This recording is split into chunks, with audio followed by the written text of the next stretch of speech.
You're here with another Weebaholic podcast. Let's get it. Let's go. So, we are here with episode 4 of the Bleach Virgin podcast with the Virgin himself, Rashid. Say what's up, man. What's up, everybody? Tell them where they can find you. Oh, my bad. Yeah, I usually forget about that. But you can go and find me on Instagram, which is now me personally and where you can come hit me up about streams and stuff like that, which is RNC Dark, which is just capital R and C and then just the word dark. And you can find me on my other account, my photography page, eyes.of.the.lens. I know it's kind of been dry. I haven't posted anything in a long time. It's just been things going on that I haven't really gotten really real time to go out and take pictures and stuff like that. Right. Yeah. So you can find us on anime_gensho on all podcasting platforms from Spotify, Apple Podcasts, iHeartRadio, Google Podcasts, all that things. And you're going to follow YouTube, of course. We're almost low-key close to 1,000 subscribers, guys. Let's do it. I appreciate everybody that's came, the new subscribers. I hope you guys enjoy everything we're making over here at Anime Gensho on TikTok. And I am fluctuating on Twitter. I just started as a Twitter. I haven't been active yet, but I'm going to get onto it. It's just, I control a lot of the podcast platform. So just trying to make sure I get to each one. I'll get to that soon. And you can also follow a friend of the show, Rashawn at REAP2 and Eric at Lanky Rick or Nobody Rick. Funny names. And you go to his TikTok, where I think it's about 20K now at also Nobody Rick. Today, episode 4 of the Bleach Virgin podcast, will be covering chapters 71 through 92. Wait, yeah. 71 through 92. Yeah, not tripping.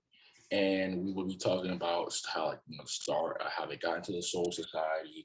And in the anime, that's like episode 22 through 29 or something like that, if you were doing anime only or whatever. But manga is 71 through 92. And Rashid, as the Virgin, you can take it away. All right. So, well, we continue off of like them going through they go through the portal and now they're in kind of like this in-between area that's like in between their worlds or whatnot. And pretty much they had to completely run through it and not use any soul power. Because if they either slow down or... I never really understood that. So they had to suppress it? Because like it was like they were like pros.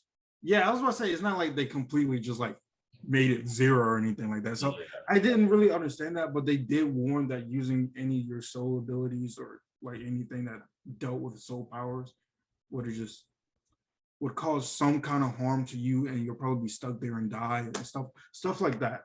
Or you just be eaten by that area, because I think as they're running away, there's like this giant blob of mist just eating away, trying to get towards them like a Pac-Man. So they get towards the end, and I think one of them started slowing. I think one of them tripped, and then Orihime used her ability to save them, so she can like quickly carry them and come out. And she was kind of lucky on that part, because they would have both died at that point. Right. If it didn't go out the way it went.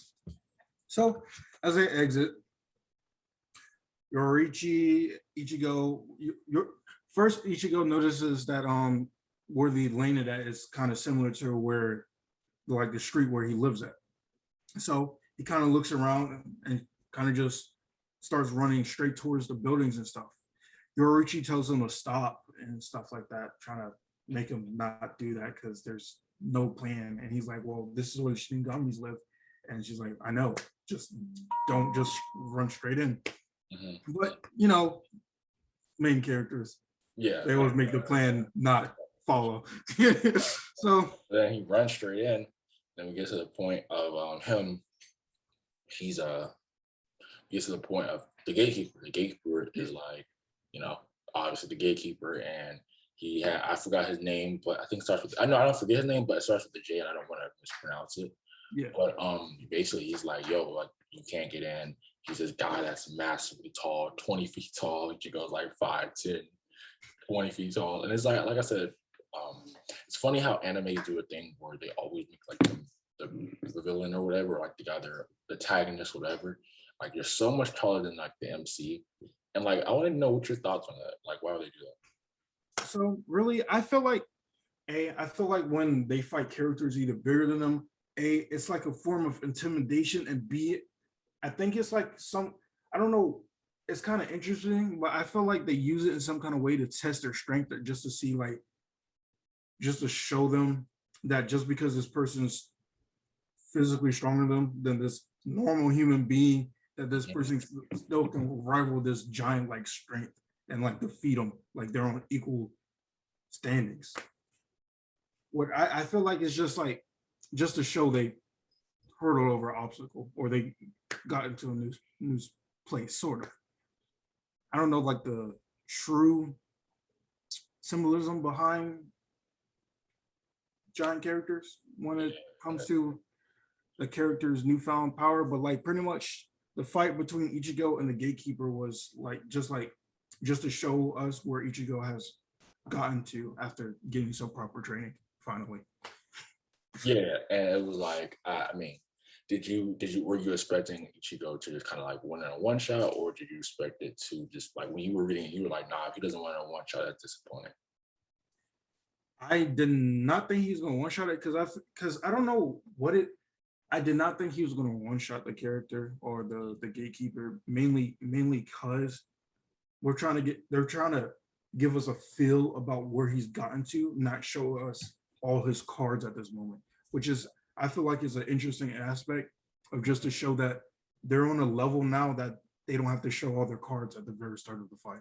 Right. Because when he fought Renji, he's out here going full throttle. Like I mean, it's nothing too high. He can him out like I guess at his normal form is really weak. Yeah. Some of these other people, So yeah, and then oh, and I was about to say, I don't think he used a technique against the fight against the Gatekeeper. No. I don't think he really used one either. Yeah. It was more like a mono type of thing. That's kind of how I think that's how I feel like all of Bleach has been going. Like I feel like it's not really, it's not really a lot of strategy on who's stronger. It's kind of like, or let's just. That's why I've always said Bleach is kind of like it was like of the big three. It was like the DBZ, the DB. I'll say Dragon Ball Super at least. Where it's about let's power up. Who powers up goes over the next person power up, who actually wants to win the fight. It's not really like, okay, well, if I do A, B, C, I'm gonna get D, E, F, G type of thing. Like it's more like not like a Hunter thing. Yeah, I get what you mean. Yeah. And well, Ichigo, of course, wins that fight. He destroys the Gatekeepers both of his axes, which leaves him empty-handed. Well, even though he could have still kept fighting, he kind of stopped, said, I give in. I respect that. Like as a gatekeeper, I didn't like that. Like, yeah, give your like you're a soldier of the Soul Society. You're supposed to give your life on the line. That is true. Like, and it's genuinely crazy because he literally just gave up and said, all right, I respect you. I think he didn't give up because he didn't know. I think he still could at least get. I don't want to say because we don't know like we know the training was, but we don't know like what like how far that training pushed him to how strong he is at this point yet. So I don't know if let's say he would have won, but he definitely would have given him a challenge. And I think he let Ichigo's he respected Ichigo's drive to save his friend more than being scared of like him getting killed type of thing. Yeah, and I do have to say, if that Gatekeeper did keep fighting with his life on the line, I do not think Ichigo will win that fight. And I kind of want to go back into that later on once we talk about our gap is typing. All right, keep going. So pretty much after that, the Gatekeeper starts opening gate for them, which is generally crazy and not a good thing. But Captain Gin, what squad captain was he? 3, I think. I can go to it right now. I think 3 though. My favorite character, by the way, introduced. I want to talk about Pano. We talked about this when we tried because we tried to record before this and it didn't work. But chapter 74. This is just a simple quote again, but it's something I thought was really funny and it made me really reading this for the first time. But I've seen Bleach, but I like this hearing this quote again. A gatekeeper ain't supposed to open the gates with a smile on his face. And it's just really funny because it's like he Gen is like a type of character. Like if he was a real person, you'd be like scared of Gen because it's like you don't know what he thinks. He's always smiling, so it's kind of like you don't really know what's up his cards. He seems to know more than he lets on. So it's like Yeah, he's you just don't know what he's really thinking. So let yeah. me make sure what he is. I'm trying to see what cat did they say what he's a captain or something? They didn't say. I think it's captain. I think it's squad 3. I think he's a captain. I think. Yeah, because I wasn't sure because I know there's the 13th and then the Hold on, I can look it up for or something. I know they talk about Squad 13, but a lot though. Yes, I'll look up what is he a captain or what. You can keep going. Your thoughts on it? Yeah. Okay. So yeah, he was the captain of the 3rd division. Yes. Okay. So pretty much, and as you were saying earlier, we cannot figure out what his Gen's thoughts or whatever it is, because generally it was very confusing, especially when after Gen cut the gatekeeper's arm off just so he couldn't lift up the gate and let intruders in, and Ichigo kind of got upset at that, which was kind of weird. And it's weird. I think that Ichigo just have a person he's I guess like all main characters would be upset, like because this dude wasn't a bad guy. yeah, and he was kind of like helping him in a sense. And it's like, I guess he thinks he can, like, I think, you know how like when Luffy goes along, he makes friends, even if it's not necessarily the best of people. So yeah, I know what he was upset about that. But if it was, I guess, us, rational people who aren't stuck in, the MC mode, I would be running away from again. I would be, I don't know why I'm going headstrong against a person. You kind of not struggle, but you barely won against the gatekeeper, and he just one shot the gatekeeper's arm off. And you're thinking it's smart to go into battle with him? yeah. That's what I was saying. Like Ichigo's too headstrong. Like he just jumped at fighting an unknown enemy. You don't know what level he is at, but as you, I like, think Yoda said he was a captain, and we don't want this. I know he said that. I think so. I can't remember. I don't know if she said that before he attacked or as he like jumped at him or something. Mhm. I think it was probably as because Ichigo just reacts before thinking. To be honest, I feel like that's one of his big characteristics, and I think it's not It's a greatest. flaw. Yeah, it's a big flaw because like at this point he's putting everyone at risk, and I feel like he was just genuinely lucky because during the fight, Gen showed him like a bit of his skill. He even showed his true form of his sword when Ichigo sat there and made fun of it, and then Ichigo literally could have died right then and there. But I feel like Gen just like he was saying, like Chris was saying earlier, like he's scheming, like he has that vibe, that Orochimaru vibe. Like Orochimaru is so good. Like he'll go along with something, but he's not gonna show all his cards and what he's really yeah. Yeah, and pretty much all he did was like kick Ichigo back out through the gate and let the gate shut. That was it. And I was like, oh, well, you generally got lucky there. How would you feel if he would have beat Gen? How would I feel if he was able to beat Gen? Right then and there, I would have been upset, to be honest. Because at this level, for a fact, I know he's not at the level of a captain. There's no way he should be able to beat any captain at this moment. Right, I agree. Yeah, because like he literally just found out the true name of his sword literally a couple of chapters ago. And they've known it for like as long as they were hundreds of years. Yeah. So like there's experience as well as they know how to use their because like and then there's also another example of that. Because later on after they retreat, they start going through they meet the kid that was stuck inside the bird cage that Chat was protecting a while ago.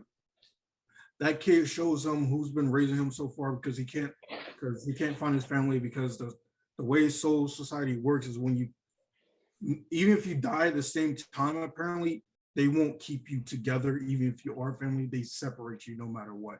So it's going to be like a while until he finds his mother or whatnot. And I believe right then, as they were talking and stuff about that, then this guy that's riding like a hog or whatever walks in. says something about hating Shinigami, and then Ichigo and them, they just start fighting. But yeah, I kind of find this as like filler with the plot of like getting to the main point. Like it's like this comic relief after we just had like a big hype moment type of thing to get to. And now we get time to sit down and discuss what's the next plan of action, because you can't go in there through the gate, obviously, or you saw what happened. And that's when, once they figured out, they knew no, they can't go back then. And Yoruichi said she pretty much knows someone that can get them in. So after they fight or whatever, that guy leaves or whatever, I think it's the next morning, they go and meet up at this, it's like somewhere outside of the village. It's like this weird house with just arms sticking out and a giant chimney in the background. And they go in and they meet this, I forgot her name, but there's pretty much just one armed blacksmith. It's not really blacksmith. I think she just does fireworks, I think. Yeah. I don't know what someone who makes fireworks is called whatsoever. A person that makes fireworks. That's about it. Yeah. And they pretty much go through the plan of how they're going to get in, and she says, I believe, they talk about shooting them off. Basically, putting them in a big rubber band and shooting them into the Soul Society. If you want to make it simple. Yeah, because I was about to say, I do not know how to explain that really. You literally, it's like these two big poles. You put them in a rubber band and they pull them back and they shoot them off.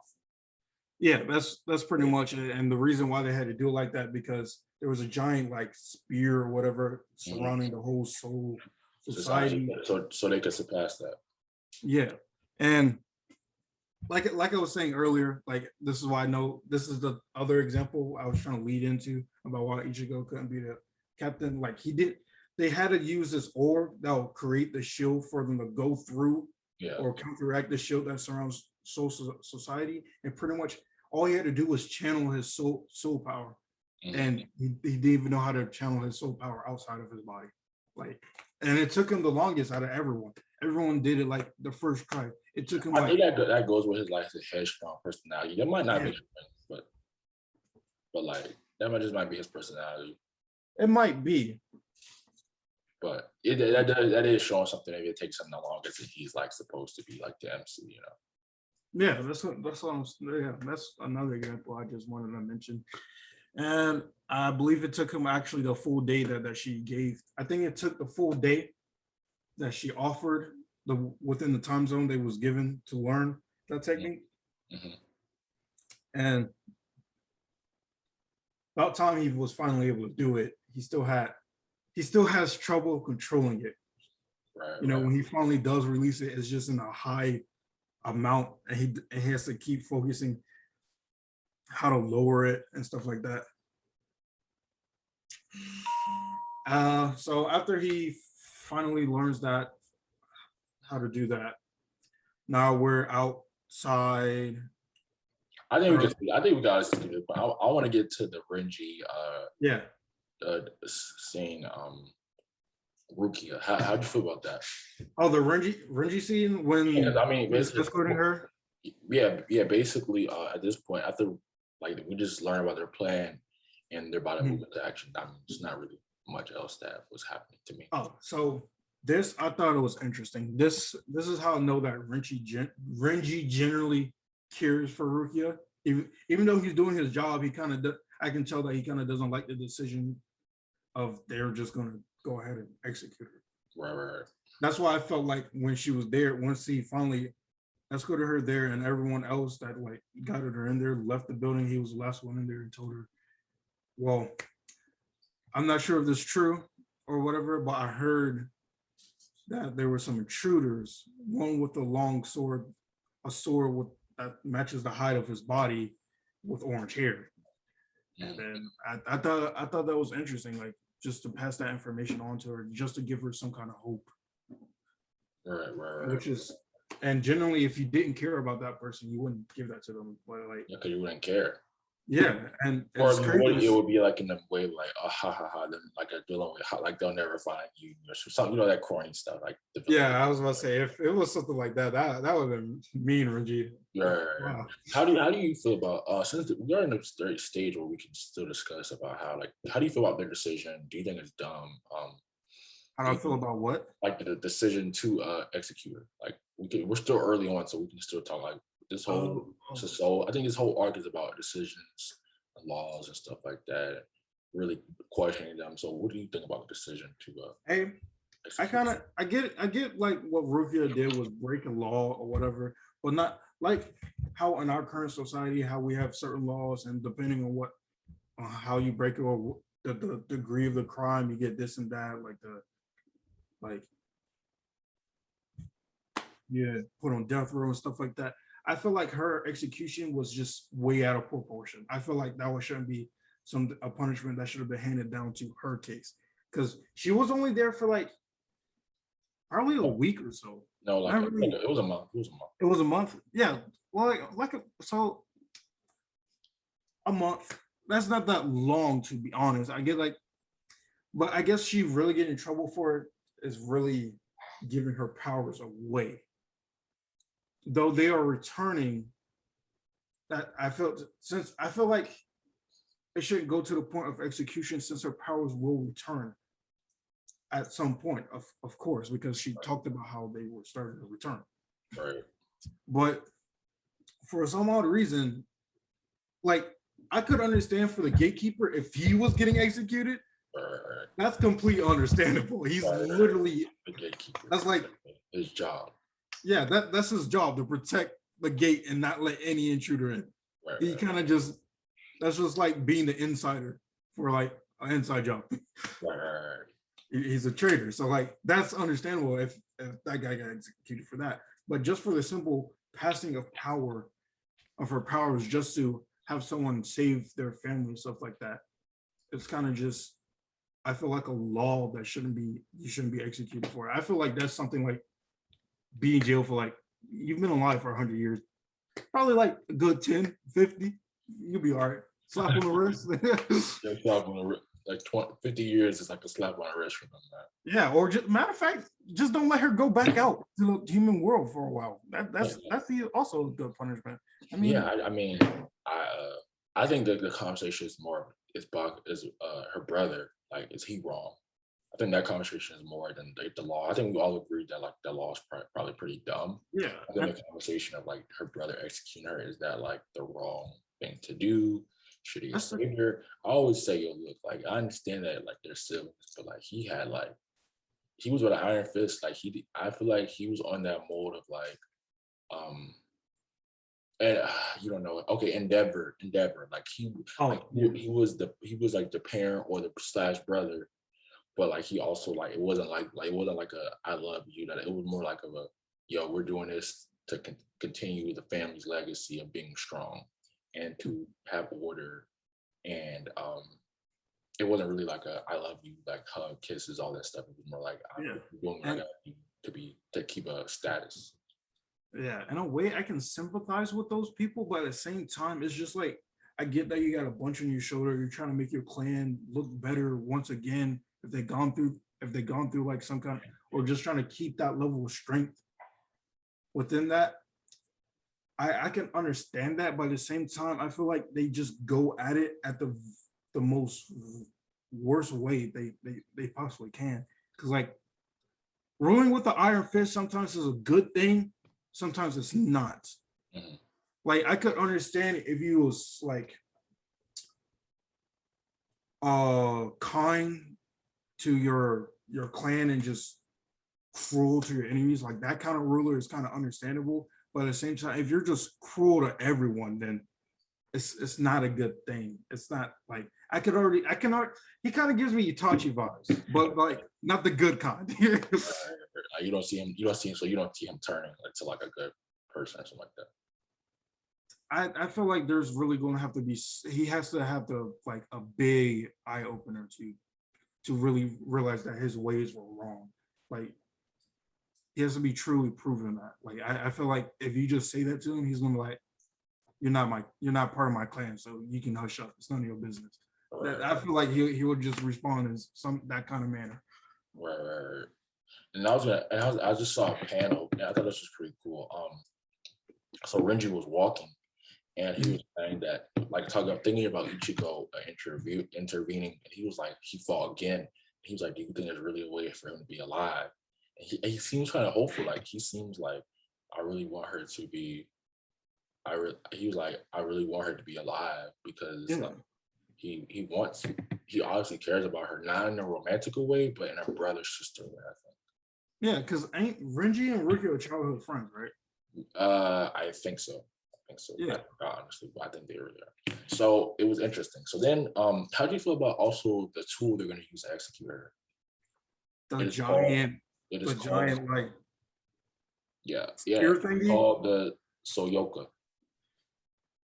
I was like, that's kind of. So basically, do you want me to describe to you how the executor or whatever? Or did they, like, so basically they'll hang her on there, and then they'll call on like these fire, like the Zanpakuto from the Grand Mat, like the captain of the captains, the old guy. Because his Zanpakuto is like the fire flame type of thing. And like these fire birds will fly out or whatever, and then they'll burn her to death. Oh my god. So what's the giant spear thing for? That's right next to it or whatever. Just to hold her pressure type of thing, just in case you try to and then I like how they call it. It was even, I just kind of found it even more cool. They called the tower they put her in the Tower of Repent, so I could just sit there and stare at her execution site the whole time. I was like, hey, that's pretty messed up. Yeah, I was like, that's messed up. So how do you feel? We also get introduced to Aizen. How do you feel about Aizen? I was like, I mean, I know about him later on because that's like the most villain ever here in anime. I mean, how? Wait, that's sad, man. So you already know. That's sad. Yeah, I just know he's like the main villain. I already know that, but like, I'm curious on how he turns into like. Right now, I'm looking like he's kind of like. Because if I didn't know that, doesn't matter. You think he wouldn't matter? You just walk. Yeah, I honestly think he was just a side. I mean, he kind of doesn't matter, to be honest. Yeah, he's just there at this moment. Like he has no like. He doesn't look unique. He looks very plain at this moment. He looks like he's just a nerd with glasses. Yeah, and he actually seems like a genuine character as well. Like the way he goes about speaking and mannerism when he talks to Renji, he looked kind of sweet, but at the same time, it's just I don't know. Yeah, right. Yeah, he's kind of at this moment. Okay, so basically we get. Try and get what happens next. That was really, really important. So the crew basically get shot up into the Soul Society. Yeah. Oh yeah. They get shot up into there, and we also get the meeting of the 13 captains. And how did you feel about that? You saw all of them. How'd you feel? I saw all of them. I'm just gonna say, hey, I'm surprised there's a child as a captain. Oh my god. I'm surprised by that, but at the same time, props to him. I mean, he's 115, so he's not a child.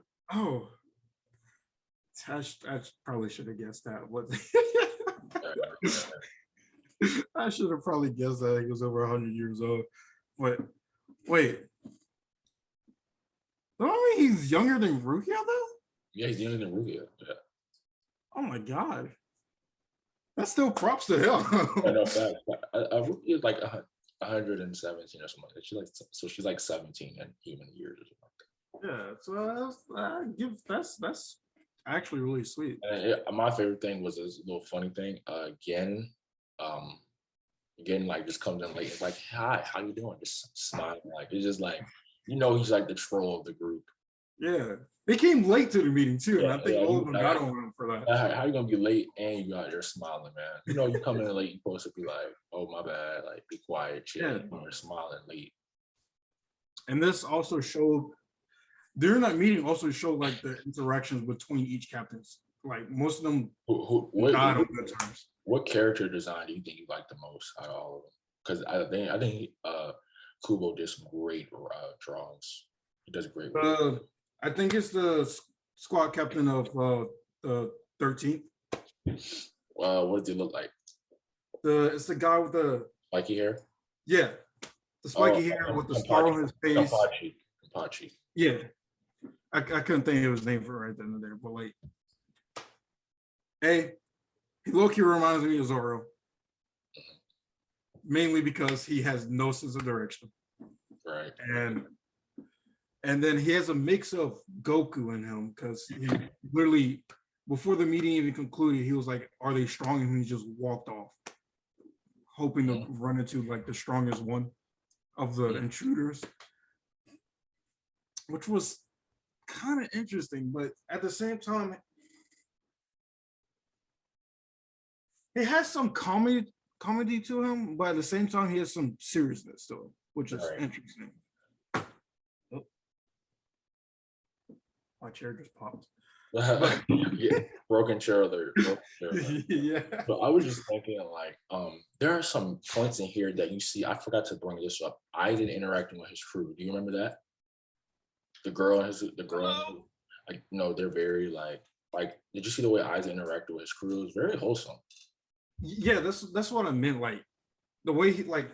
I think I don't remember when he interacted with his own crew. But This was in chapter 80. 80.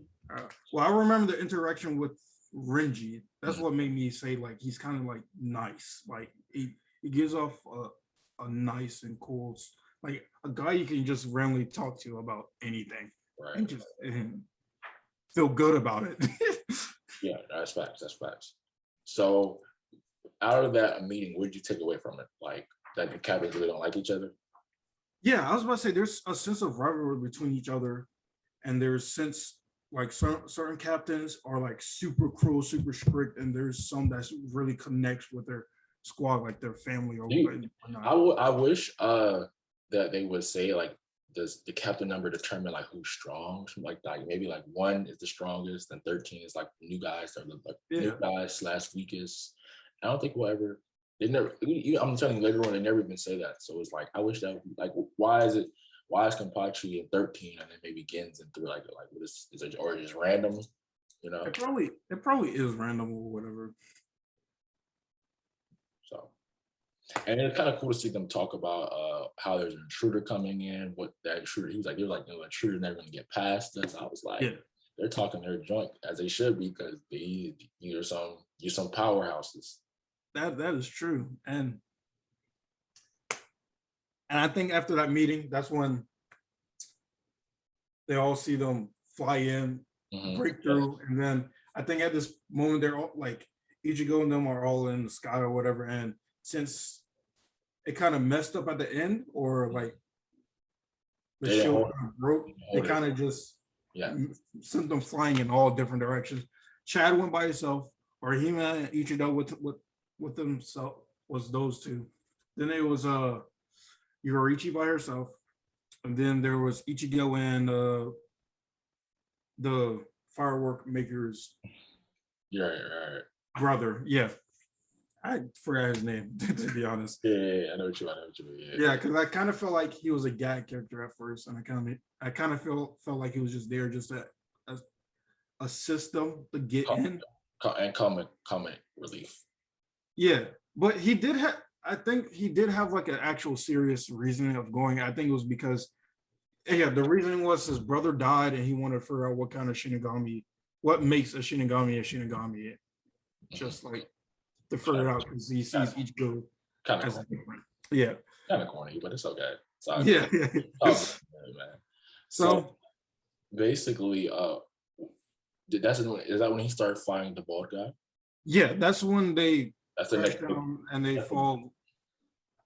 They kind of sit there arguing. Ichigo and the guy start arguing, and then that's when the bald guy and this guy with the thing is here. The one that kept saying he's cute. He's hilarious. Yeah. I like him. He's like, I'm just like, oh my gosh, this dude's hilarious. Like, I love it, man. I love it. And I think that's around chapter 89 or not, because are they still fighting, right? where we stopped, they're still fighting. What do you mean? Around chapter, we stopped at 91. They still should have been fighting. Not Ichigo and the guy are not still fighting. Where we stopped, Ichida should be the end of Ichida's fight. Oh, okay. Yeah. Okay. So how do you feel about Ichigo and the ball guy fighting? So their fight was kind of like, now that fight was kind of blows for blow, just filling each other out. The ball guy was kind of pretty much just talking down on Ichigo the whole time, saying, "You'll never be like our captain" and stuff like that. And yeah, even if you beat me, yeah. It was interesting because the fight was nice. Like we learned, I like his Zanpakuto though. It turned into a spirit. Yeah, I think we kind of confirmed that Ichigo could be like within these 13 squad, like the tire, like he could be like, because I think he was a lieutenant. The dude was a lieutenant or like a something like that. So we learned that like, okay, Ichigo could be a lieutenant, like he's on that level now. Yeah, because he beat the third strongest within the squad 13. Yeah. So you could be a lieutenant now. So I like the fight. It was cool in an interaction. I think the anime does it a lot better. I think the anime does these fights a lot better person. That's why I said I thought we should go anime only for this art, but like I'm cool with the manga because I never read it. But like I also thought, how do you about Ishida, the start of his fight? The start of his fight was actually not bad. It was generally nice. I kind of like how they showed what he was about, because Ishida kind of just, when we first was introduced, we all know I didn't really like him because I thought his reasoning for going against Ichigo was dumb, and then his strength to back that up with the weird challenge or whatever was obviously not that great to even back up the full challenge. Like if someone introduced that challenge, you should think they should be able to handle almost all the hollows that's coming at them. But you could even handle like a base level hollow. Like hollow the weakest thing. And he could even do that after a while. So he's did this fight make you look at Ishida different? Because I know this definitely makes me look at Ishida differently. First, I don't know how training with a bow makes you faster in general, but like that. My man's got the flash step. Exactly. Like Orihime was about to get cut in half or whatever, and she was already like, Ishida already moved and saved her at the same time before the slash completely went through. I thought Orihime was gonna die, honestly. First time I did too. I'm like, yo, she about to dead weight at this point. She actually was, and she even acknowledged that fact. She even said that she sees I'm gonna need her to get inside her ear and her Tinkerbell and get those little fairies to come out, because you kind of just hear at this point. Facts, because when she did send out one, like try to attack him, her little fairy thing literally just got sliced in half, and he was like, "What was with that weak attack?" and she was like, "That's when she made the comment, I feel like everyone's gotten stronger, and I just did nothing in 10 days." What if she would do? What if she would do like a reverse soccer? Like, what if she would do with soccer? Like, I feel like I can keep up with these guys. Oh my god! I would have threw my phone, man. Yeah, I would have did the same thing, because, but I give her the respect that you can acknowledge the fact that she knows she needs to get better, and that's all I need. I need self-realization. You're not strong. That is okay, but you're nodding that and you're willing to work. But if you're just somebody who had the strength, like someone like Sakura, right? She honestly did have strength, especially for females in Naruto that aren't written like good, to be honest. She was probably the strongest female in the show. Mm-hmm. Her and Tsunade, I guess, could be those. That's the argument, I guess. Yeah. And she never used it. Her personality made her into a 10-10 when she could have been like, again, the strongest female in the show. And she already was by being like just in Team 7. And she just her attitude. And it's like, I know people don't like Orihime because they say she's too whiny and stuff like that. But we're reading the manga, so we don't even really get to hear that, I guess. And that we can't have that same complaint. But I do like Orihime. I know Rashawn and Rashid. Rashawn. Yeah, I was about to say, I like Orihime. Orihime is like, you could say she's like the weakest link of the team, but at the same time, she knows that and she accepts that fact, and she actually wants to do something about it. Like, I can respect Orihime. like very much. Like I can't hate on her. Like Right. she has my respect. Right. And I have nothing else to say about this. Right, we can rate it and then we talk about our favorite manga panels. If you want to read Yeah. it, I would probably call it like entry. We can just say the start of the Soul Society. How do you feel about this little these 20 chapters we read? Would you rate it out of 10? I felt it was great. There were some cases in certain characters where I wanted to see more of, or I could already I kind of like reading them out. I think actually I kind of want to make this comment first. I think earlier against the gatekeeper, I was saying if Ichigo fought against if that gatekeeper fought against Ichigo with his life on the line, I do not think Ichigo will win that fight. And the reason is because when he beat the bald guy, he was not he doesn't have the resolve to kill, which is understandable. And I could understand if you want to solve a fight without killing the person, but I feel like that's not always going to be the case. And I feel like he needs to get that resolve then and there because even the ball guy said himself, if you like, because Ichigo sat there and healed him and then waited until he woke up. I would have left. If I'm not gonna kill him, I would have left. I was about to say, and I at the same time, I feel like that's very naive. That's like the dumbest thing. And you're in their territory too. Yeah, you're in the heart of East. Literally. That's what I'm just saying. Like, I feel like he needs the resolve to kill if it ever comes to so do you think he needs to kind of like mature up in a way, in a sense, like his fight, like maturity of knowing how to experience in fights? Yes, he definitely needs to mature. He needs to get rid of that head-on flaw. He needs to get rid of that, and then I feel like he just needs to build up the resolve if it ever comes down to it. If he's willing to kill that person, like I feel like that's completely necessary. Could you say that's like an argument for like every shonen like MC? Because like every shonen MC hasn't killed no. I think most shonen MC hasn't killed anybody. Naruto never. Yeah, that is an argument I can make with a lot of those characters. Especially the old school ones. These is like 2000s. So these, you know. Oh yeah, I can definitely make those arguments because like it's kind of like a weakness, but at the same time it's still kind of like a weakness, but at the same time, because like if the enemy knows that you're not going to kill them, then they already know like the next time they come fight you, they can come up with anything. Like it's kind of like taking care of an issue before the issue becomes bigger. But I can understand their like will not to kill people because they either see it as wrong or it's not necessary to kill. Maybe that's just my mindset. Like I feel like at some point there is going to be I agree. Sometimes you're meant to kill somebody. Yeah, I was about to say at some point I feel like there's going to be such a villain that no matter what you do to keep them down on the ground, even if their bones or legs are broken, they still get up and try to fight you or whatever. Like I feel like those kind of like in situations like that, then you have no choice but to, because they're just going to sit there and do whatever they want, do whatever they can, all because they know you're not going to kill them. Right. Agreed. So, what are you getting out of 10? And after you give the rating, give your thoughts on why you give that rating. So,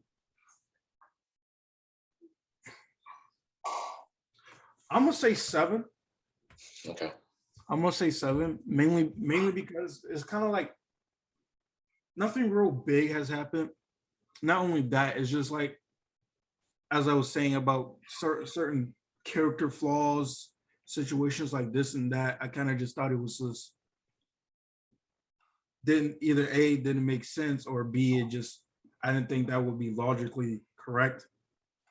So you think are you giving you like a vibe of like sometimes they'll throw the logical thing to do have a sense for like to boost up the main character type of thing?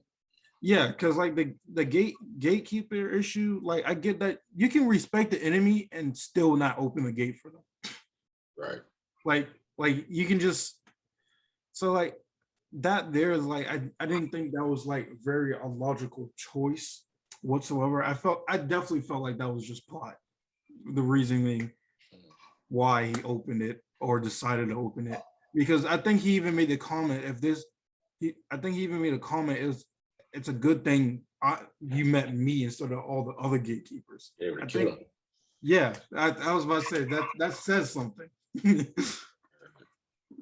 So and so you gave it a 7 because it had some things you don't like, and like because nothing really big has happened yet. Yeah, nothing big has happened.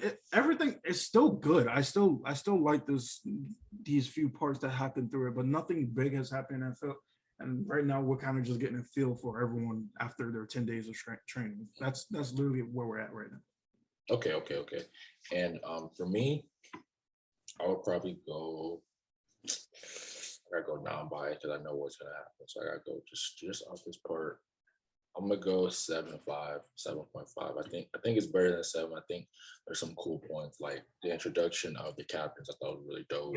I thought funny moments. I thought, it was kind of, yeah, you had an emotional scene with Renji Rukia because he didn't want to kill her, but he wants to follow the rules because he knows that his captain will kill him. And we can off his sister, he'll off you, bro. You're a man, So I thought 7.5 is good leading on. We get introduction to again favorite character. We see some captains just walking around. Like you see kind of like a daily life in society, which I do like sometimes when they're showing it, like show like kind of what's going on with inside the walls, I guess. Yeah, before everything goes down. Yeah, I can say it. Well, talk about your favorite manga panels. Oh. What we start doing now is for the future, you can email them to me, and I'm gonna share my screen. I'll go to my email, and then we'll show them, and like so people can, the other people can see. But since we didn't do that yet, it's the first time we can talk about them. Yeah, we can do that. And I'm just gonna say, my favorite panels is Chad. Chad your favorite character? Is Chad your favorite character? I was about to say at this point, Chad is becoming my favorite character because literally I'd be like, yo, where's Chad in this situation? I don't know what it is, but I like Chad. I like Chad. Yeah, I was about to say I don't know what it is, but I genuinely like Chad, and he does have some cool panels though. He really does. And then another panel I didn't really send it to you is during the Ichigo and the Baldy fight. Those were amazing, especially when Ichigo broke a piece off of his Zanpakuto too. That scene was amazing. Okay. And for me, mine is from chapter 75 after Ichigo and Gen are down fighting, and he just waves him by. Like, hold on, I'm gonna see if it can show. Oh yeah, like bye. Like, no, I almost clapped you and didn't break a sweat. Go try. So that's my favorite. My other one is also when Renji is talking, like I said, like you said, telling Rukia about how Ichigo might be here, and Rukia's facial expression, like maybe I could get saved, maybe there's a hope. So those two are my favorite panels. I really enjoy reading this. It's good. It's a good read. I was gonna say I'll be reading these. Sometimes they feel too short. I get upset. I need to go fast. I just try to make sure that like there's enough because sometimes I don't be reading until like the day before. Yeah, that's the same thing I did, and then I was like, I'm supposed to start at 92, and then I didn't stop until like 94. All right, T. Well, you can plug your stuff before we get out of here, She. All right. Well, follow me at RNC Dark. I'm actually going to be streaming this Saturday at 7. I'm still figuring out what exactly I'm streaming. Probably going to be Apex again. Yeah, you stream every Saturday, right? Yeah, every Saturday. If I don't, I try to, or I may stream a little bit later because I may be asleep during that time of the day, or I just forget. Yeah. And you can also follow Lens, the photography page. Oh yeah, my eyes out of the lens. I will be back to that at this moment. There's nothing new. We're going to Cali, so you should have a lot of pictures. Yeah, I was about to say, especially when we're going on a trip, I'm definitely. Hey, we might have to vlog that for the pod. We might have to do something. Oh yeah, we actually could. Yeah. Or do like some some people interviews. They be like, "What do you think about anime?" Okay. Anyway, this is off topic. You guys can follow us at Anime_Gensho on all podcasts and platforms, Spotify, iHeartRadio, Apple Podcasts, all podcasting platforms, baby. You can find us on TikTok, Anime_Gensho, Twitter, Anime_Gensho, and YouTube, of course, we're almost at 1,000 subscribers. We're currently like at 9:15 to making this video. Let's do it. Let's do it. I appreciate everybody who came over from the Show and Showdowns channel because I know I got a lot of subscribers from him coming over. I appreciate that. And I hope you guys enjoyed this episode. If you're rewatching Bleach or reading Bleach because of us, comment that. Or this is your first time because of us, comment that. Let us know. If you ever want to come on the show, DM us, comment. Get that interaction going on. But I hope you guys have a great day and stay safe. Peace.